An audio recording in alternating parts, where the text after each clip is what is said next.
Bah, qu'est-ce qui vous arrive, les quadrilatères? Pourquoi vous chuchotez comme ça? Moins fort? Ce sont les 1 an de Petit Rond Bleu. Vous voulez lui faire une surprise pour son anniversaire et vous n'avez rien préparé? Oh, pas de panique. Il suffit de s'organiser. Bon, on va faire des groupes. Tous ceux qui ont 4 côtés de même longueur, ensemble. Regarde, 2 de tes côtés sont beaucoup plus grands que les 2 autres. Tes 4 côtés ne sont pas de même longueur. Mets-toi donc à gauche. Pas facile de savoir en te regardant si tes 4 côtés sont égaux. Et si tu te pliais pour voir s'ils se superposent? Tes côtés se superposent parfaitement. Tu as les 4 côtés de même longueur. Hop, mets-toi à droite. Vite, vite, les quadrilatères. Nous avons l'anniversaire de Petit Rond Bleu à préparer. Vous, les quadrilatères violets et roses, vos côtés ne semblent pas de même longueur. Vérifions-le pour 2 côtés. Je mesure un côté avec l'écart du compas, puis le deuxième. Tes 2 côtés sont de longueurs différentes. Mets-toi à gauche. À toi. Pas de doute, tes côtés ne sont pas de même mesure. Range-toi à gauche. Poursuivons l'observation. Vérifions avec le compas. Tu as raison. Toi aussi, tu as 4 côtés égaux. Oui, vous deux, vous êtes dans le même groupe. Celui des quadrilatères avec 4 côtés de même longueur. Et vous savez ce que ça signifie? Vous faites partie de la même famille, celle des losanges. Mais non, je n'oublie pas l'anniversaire. Les losanges, vous restez ici pour accueillir Petit Rond. Et les autres, zou, allez chercher le gâteau. Toi le carré, plie-toi sur tes diagonales. Tu vois, tes 4 côtés se superposent parfaitement. Tu es toi aussi un quadrilatère qui a ses 4 côtés de même longueur. Le carré est donc bien, lui aussi, un losange.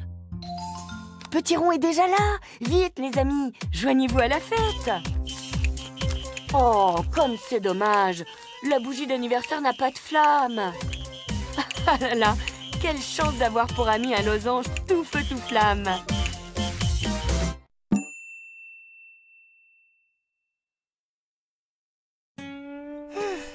Quand il fait si chaud, c'est bien agréable un peu de vent. Ah, mais pas si fort, on dirait une tempête. Les pétales!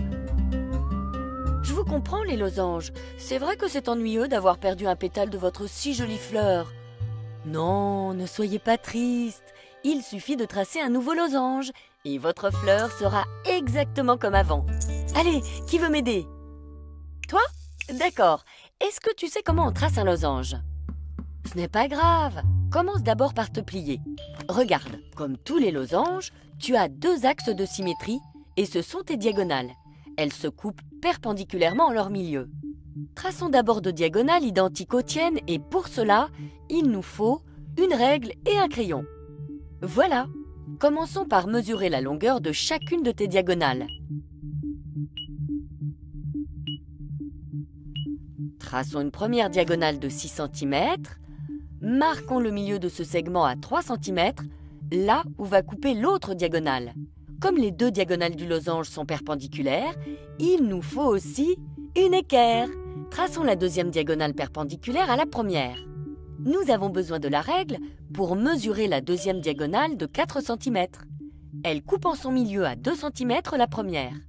Maintenant que nous avons les diagonales, il suffit de relier les sommets entre eux pour tracer notre losange. Et voilà!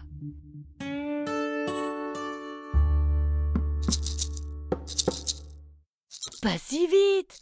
Et si on faisait une feuille pour compléter la fleur? Très bien! Comme on sait qu'un losange a ses 4 côtés de même mesure, cette fois-ci, on va construire notre losange avec une règle et un compas. Avec la règle, traçons un premier segment qui sera une diagonale. Traçons ensuite 2 arcs de cercle d'un côté de cette diagonale pour placer un autre sommet. Parfait! L'écartement du compas correspond à la longueur de chaque côté. Puis, on relie le sommet aux extrémités de la diagonale pour tracer 2 côtés. En gardant le même écartement de compas, on trace 2 autres arcs de cercle, comme ça. Et on obtient les 2 autres côtés du losange.